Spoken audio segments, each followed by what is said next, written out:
Hello. You might notice I'm wearing the domestic outfit. Yeah, I'm recording from my home, of course.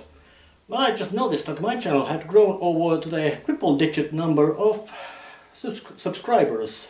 Not only in triple digits, in hexadecimal triple digits.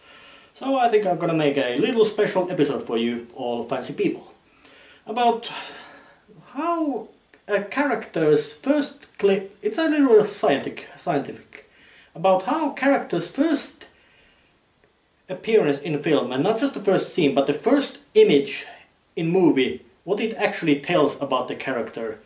And this is gonna include list of bad, good and weird. So let's just go and roll up the first clip.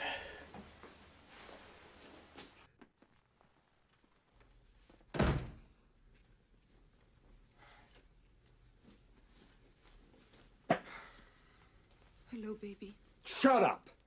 It's Daddy, you shithead! Where's my bourbon? Found my remote. Yeah. Frank Booth, Blue Velvet, directed by David Lynch, portrayed by Dennis Hopper, in career revitalizing role. Absolutely depraved character. And even the first scene, or the first clip, shows exactly everything you need to know about Frank. It shows him brutal, it shows him crude, it shows him violent. It shows him as a completely antagonistic character. And as a bonus, it was also the first scene David Lynch shot with Isabella Rossellini and Hopper, who did that role scene. So, time to go for the next one.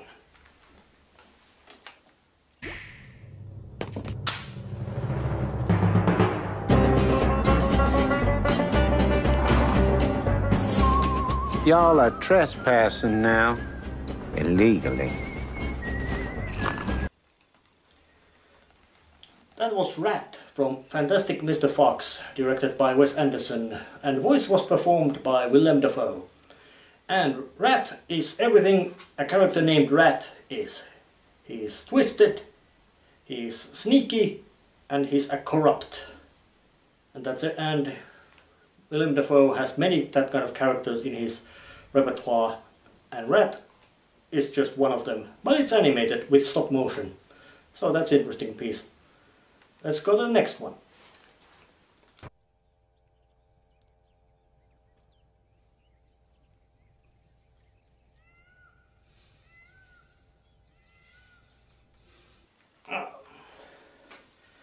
Now that Ray Fiennes can be very intense actor when he needs to.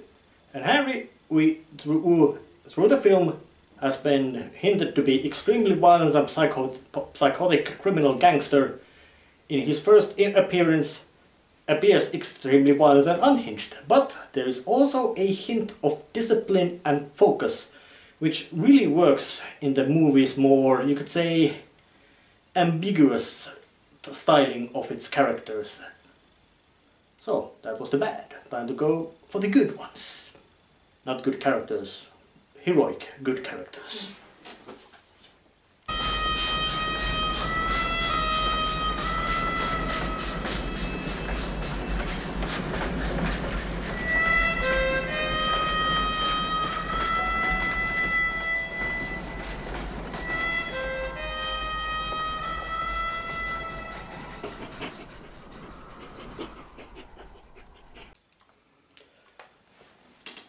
From this movie, every important of the four characters could have been in this special.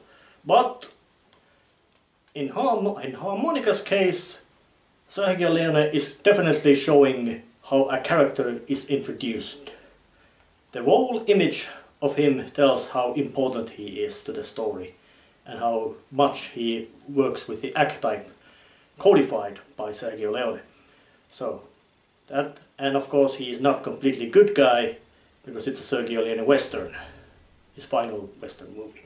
So time to go for the next one. Perhaps one of the most rugged and known heroic not so heroic but good guy characters. Bond. James Bond. Few seconds and everything needed to know about James Bond has been told. It tells him to be masculine. It tells him to be a very dangerous man, very confident and charismatic person, very, you could say, reliable, somebody who will get the job done, as in somebody might say. Very self-sustaining, confident man.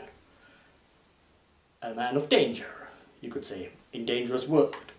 So, time to go for the completely different area of heroic character.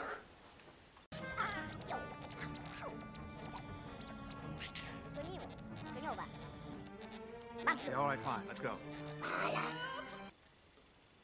Luke Skywalker is one of perhaps the most clear-cut, obvious and plain heroic characters in movie. He is so plain hero that that the whole movie of Star Wars is an example of hero's journey. Which means that no, George Lucas did not plan all 3 movies together and more. No, he planned just one. But the first image of Luke Skywalker yet does not completely portray him really significantly. He just appears as one character in that scene, which is really interesting, and then the later scenes emphasize his meaning much more, that really underline that he is a heroic character. So, but that was the good ones. Time to go for the weird ones, or you could say the neutral ones.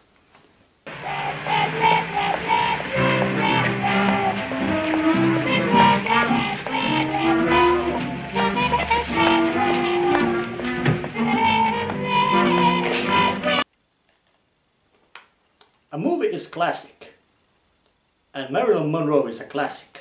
And when those two are combined into one very strong introduction about a true gaze turner or head turner, well, don't know the exact idiom about a girl so beautiful that heads turn when she struts by, that is one perfect shot of a woman like that. Absolutely perfect appearance of a neutral character. Time for go to the next one again.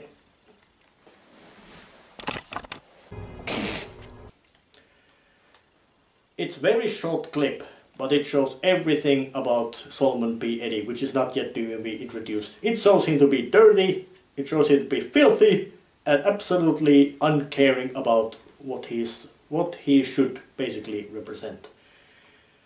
It's a real shame that it's just the first clip, because the later clips only make him the real, true, one-scene wonder character. And Peter Stormare has always been really good with that kind of performances. So yeah, it's a great movie, and Tom Cruise is a great actor, but that scene is all about Peter Stormare's show, and everybody knows it. So, time for the next one again. Yes! We are all different! I'm not.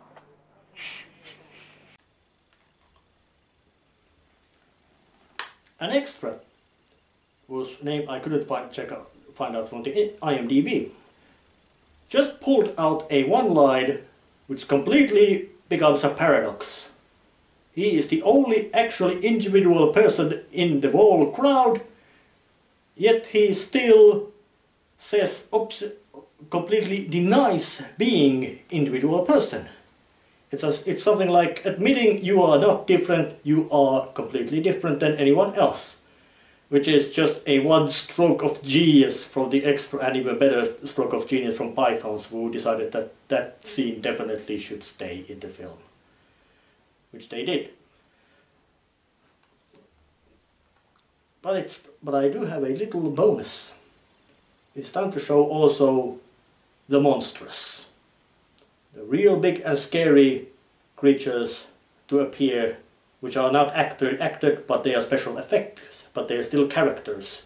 So let's just go for the next one.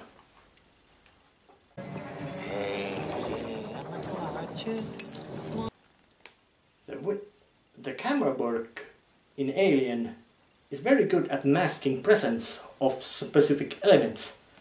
And in this scene, when the actual creature is shown quite, not with extreme clarity, but with enough clarity so the viewer actually can have a good idea what it looks like, what it is. It's really impressive when it's combined with all the previous reaction shots not shown yet. And it's time to go for the next one again.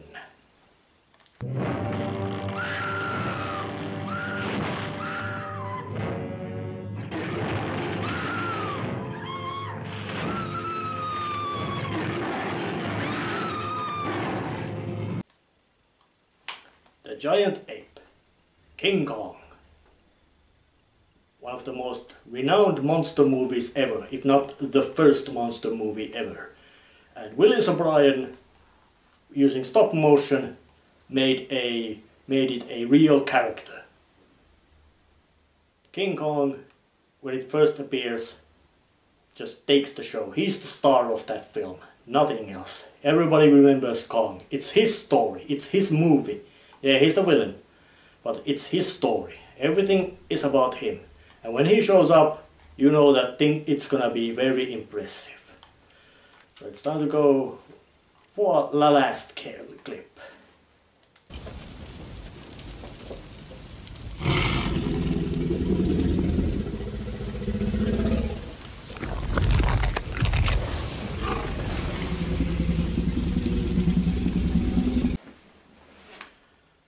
Tyrannosaurus Jurassic Park.